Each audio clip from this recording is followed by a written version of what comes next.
Mohanavani Telugu podcast వింటున్న శ్రోతలందరికీ హృదయపూర్వక ధన్యవాదాలు. ముందుగా అందరికీ శుభ మంగళవారం. ఈరోజు ఈ షార్ట్లో కొన్ని ఆణిముత్యాల గురించి తెలుసుకుందాం.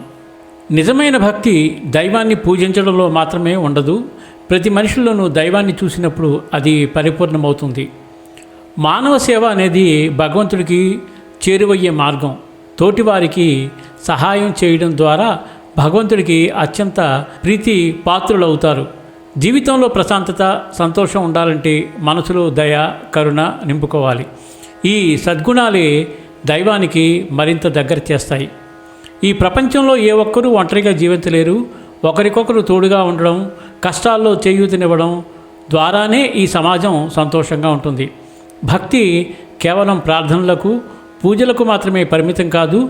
చేసే ప్రతి మంచి పని, పలికే ప్రతి మంచి మాట భక్తిలో భాగమే. మన హృదయం కరుణతో నిండినప్పుడు అది భగవంతుని ఆలయం అవుతుంది. అలాంటి మనసు కలిగిన వాడే నిజమైన భక్తుడు.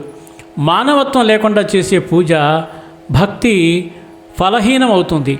దయ, సాయం, సత్యం కలిసే దైవ సేవకు మొగటాయ మానాలు. ఇంత అద్భుతమైన ఆణిముత్యాలు, వీటిలో కొన్నింటినైనా సరే నిదానంగా మనం అలవరుచుకుంటే చాలా అద్భుతమైన మార్గంలో పయనించడానికి ఉపయోగపడుతుంది. సర్వేజన సుఖినో భవంతు, లోకా సమస్త సుఖినో భవంతు. ధన్యవాదాలు. స్వస్తి.